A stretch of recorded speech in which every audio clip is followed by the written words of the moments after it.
Para lidar com a pressão energética, a Índia começou a comprar petróleo bruto de forma agressiva já em meados de março.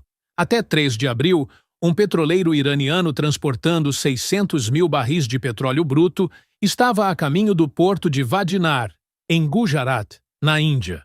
Se tudo tivesse ocorrido sem problemas, isso teria marcado a retomada das importações de petróleo iraniano pela Índia após quase 7 anos. Mas o que ninguém esperava era que, pouco antes de o petroleiro atracar, ele mudou repentinamente de rota, deu meia volta e seguiu diretamente para um porto em Shandong, na China. Na época, alguns meios de comunicação indianos rapidamente ofereceram uma explicação. Eles acreditavam que a China havia pago um preço mais alto e tomado a carga que originalmente estava destinada à Índia. Por que esse petroleiro, que inicialmente tinha como destino a Índia, mudou de rota de repente? Qual é a verdadeira razão por trás disso? Até o momento, as condições de trânsito de alto risco no Estreito de Hormuz já duram mais de um mês. Sob a ameaça de mísseis, muitos proprietários de navios já não se atrevem a passar por essa rota com facilidade. O problema, no entanto, é que esse estreito é simplesmente importante demais.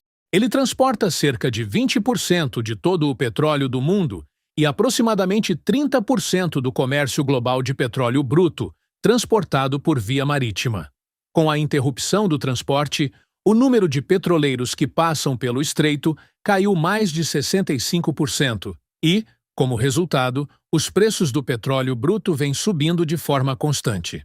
Nos últimos dias, o preço do Brent tem ultrapassado repetidamente os $100 por barril, enquanto os custos de seguro para rotas do Oriente Médio aumentaram de 2 a 3 vezes.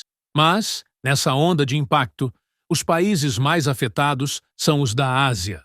Como uma nação insular com recursos energéticos domésticos extremamente escassos, o Japão depende do Oriente Médio para mais de 90% de suas importações de petróleo bruto. Desse total, 95% vem do Oriente Médio e 73% precisa passar pelo Estreito de Hormuz. Após a interrupção no estreito, o número de navios japoneses retidos no Golfo Pérsico chegou a 45, causando diretamente uma queda perceptível nas importações de petróleo bruto. Para lidar com essa crise, o governo japonês começou a liberar suas reservas nacionais de petróleo em 9 de março e iniciou oficialmente a liberação de reservas privadas.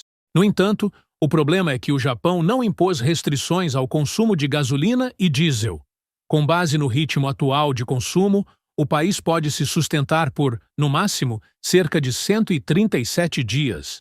Assim como o Japão, a Coreia do Sul depende do Oriente Médio para cerca de 70% de suas importações de petróleo, sendo que 90% desse volume é transportado pelo Estreito de Hormuz. Em resposta a esse choque energético, o governo sul-coreano propôs um orçamento suplementar de aproximadamente 26 trilhões de won para amenizar o impacto econômico. Mas, entre esses países asiáticos, a situação mais tensa é, segundo analistas, a da Índia. A Índia atualmente depende de importações para mais de 85% de seu petróleo bruto, tornando-se um dos maiores importadores do mundo. Cerca de 55% desse volume vem do Oriente Médio.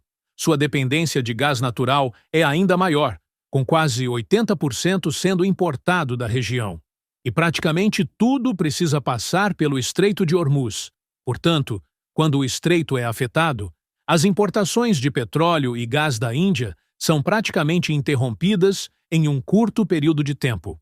Mais crítico ainda é o fato de que as reservas energéticas da Índia são extremamente limitadas. O país praticamente não possui reservas estratégicas nacionais de gás natural e depende principalmente de estoques de curto prazo, que duram apenas alguns dias. Segundo dados públicos, as reservas estratégicas de petróleo da Índia são de cerca de 37 milhões de barris. Assim que o conflito começou, o sistema energético da Índia rapidamente entrou em dificuldade. Os primeiros impactos foram sentidos no fornecimento de gás residencial e na vida cotidiana em grandes cidades como Nova Delhi e Mumbai. O fornecimento de gás liquefeito se apertou rapidamente. As filas cresceram visivelmente e os preços no mercado negro dispararam várias vezes. Para preencher essa enorme lacuna de oferta, a Índia não teve escolha senão ajustar urgentemente sua estratégia. E a opção mais direta foi recorrer novamente ao petróleo russo. Em 5 de março, o secretário do Tesouro dos Estados Unidos emitiu uma autorização temporária de 30 dias, permitindo que refinarias de vários países comprassem petróleo russo e iraniano, que já havia sido carregado antes de 12 de março, mas ainda estava em trânsito. Como o prazo era extremamente curto e tanto a encomenda quanto o transporte levam tempo, as refinarias indianas agiram rapidamente para realizar compras em grande escala assim que a política foi anunciada. Em apenas uma semana, empresas incluindo estatais indianas de petróleo e a Reliance Industries compraram cerca de 30 milhões de barris de petróleo russo. Para garantir o máximo possível de fornecimento imediato, chegaram a pagar um prêmio de 4 a 5 dólares por barril. Como resultado, pelo menos 7 petroleiros russos, que originalmente estavam destinados à China, foram redirecionados para a Índia no mês passado. Embora o volume de petróleo obtido no curto prazo fosse limitado, foi suficiente para estabilizar o fornecimento do país no mês seguinte. Mas o mais inesperado foi que, após 7 anos, a Índia voltou a comprar petróleo iraniano. Então, o que exatamente aconteceu nos bastidores? Vamos voltar um pouco.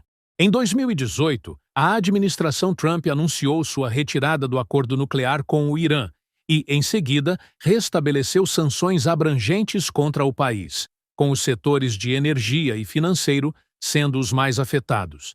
Naquele momento, a posição dos Estados Unidos era muito clara. Qualquer país ou empresa que comprasse petróleo iraniano poderia ser incluído na lista de sanções. Como resultado, a maioria dos grandes compradores do mundo optou por se retirar, e as exportações de petróleo bruto do Irã chegaram a cair mais de 80%. Mesmo para aqueles dispostos a continuar comprando, concluir os pagamentos se tornou extremamente difícil. Então, em maio de 2019, os Estados Unidos revogaram diretamente as autorizações de importação de petróleo para vários países, incluindo a Índia. Isso significava que qualquer empresa que continuasse comprando petróleo iraniano ativaria imediatamente sanções secundárias dos Estados Unidos. Para um país como a Índia, que buscava evitar sanções norte-americanas, as importações de petróleo bruto do Irã caíram praticamente a zero da noite para o dia. E essa interrupção durou 7 anos completos. Só em 20 de março deste ano, os Estados Unidos emitiram uma autorização temporária de 30 dias. Após a implementação dessa política, Índia e Irã chegaram a um acordo de compra que incluía 600 mil barris de petróleo bruto e 44 mil toneladas de gás liquefeito de petróleo no início de abril. O petroleiro, chamado Ping Shun, partiu do Irã transportando cerca de 600 mil barris de petróleo, com sua rota inicialmente direcionada ao porto de Vadinar, na costa oeste da Índia. A embarcação foi construída em 2002 e foi incluída na lista de sanções dos Estados Unidos em 2025. De acordo com a rota original, o petroleiro passaria pelo Golfo Pérsico, entraria no Mar Arábico e, por fim, chegaria ao porto de Vadinar, na costa oeste da Índia. Há ali uma refinaria com capacidade anual de processamento de cerca de 20 milhões de toneladas, operada pela Nayara Energy, na qual a Rosneft possui participação, plenamente capaz de processar esse carregamento de petróleo iraniano. Mas, pouco antes de chegar ao porto, o Ping Shun deu meia volta repentinamente e seguiu em direção a um porto em Shandong, na China. Muitos meios de comunicação indianos rapidamente afirmaram que a China havia tomado a carga, oferecendo um preço mais alto. Mas não foi isso que realmente aconteceu. Como sabemos, o Irã está sob sanções dos Estados Unidos há anos e foi excluído há muito tempo do sistema global de compensação bancária SWIFT. Os canais tradicionais de pagamento em dólares praticamente deixaram de existir. Já em 2019, quando a Índia suspendeu suas importações de petróleo iraniano, o Irã já havia acumulado entre 6 e 6,5 bilhões de dólares em bancos indianos. Em 2023, esse valor ainda permanecia acima de 6 bilhões, mas continuava congelado ou severamente restrito.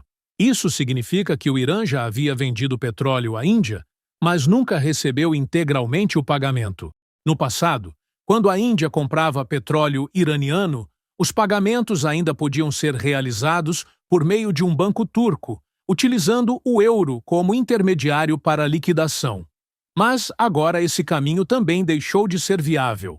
Após 7 anos sem comércio de petróleo, atualmente não existe um canal de pagamento estável e funcional entre os dois países. A situação agora é que a Índia não se atreve a utilizar dólares para liquidar a operação e também não consegue concluir a transação com facilidade. Ainda assim, quer garantir esse lote de petróleo iraniano como suprimento emergencial. Embora Nova Delhi tenha tentado promover liquidações em rúpias e comércio energético nessa moeda, a rúpia não é livremente conversível. Uma vez que os vendedores recebem o pagamento, só podem utilizá-lo dentro do mercado indiano. Esse modelo já havia gerado várias disputas nas transações anteriores da Índia com a Rússia. Portanto, o Irã naturalmente não está disposto a aceitar essas condições com facilidade.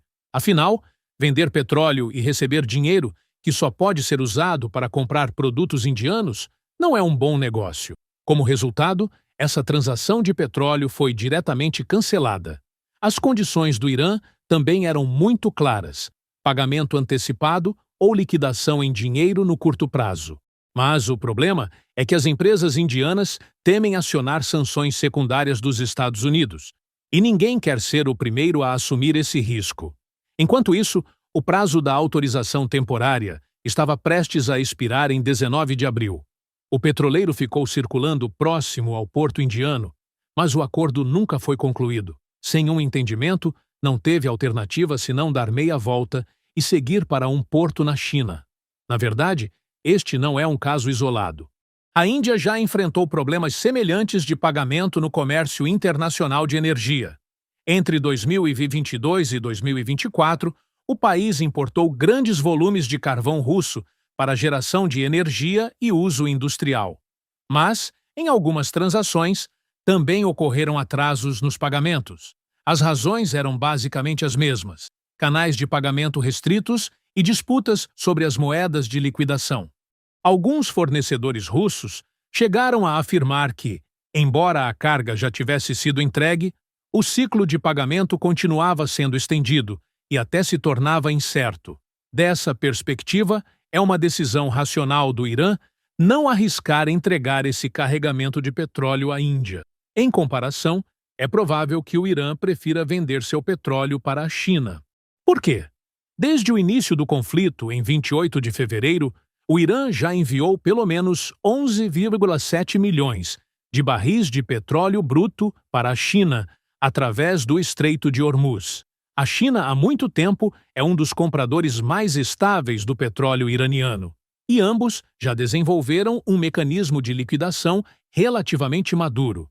Por exemplo, as transações podem ser feitas em renminbi ou por meio do sistema de pagamentos interbancários transfronteiriços da China. Embora esses canais não sejam perfeitos, pelo menos garantem que as transações sejam concluídas.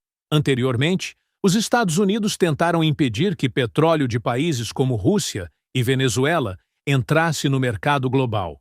No entanto, as empresas chinesas não interromperam suas compras.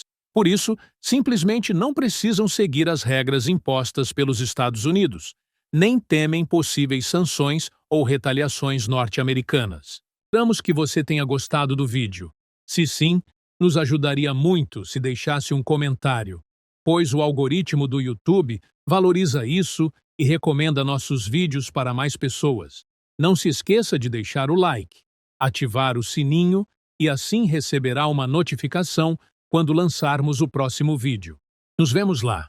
Um grande abraço.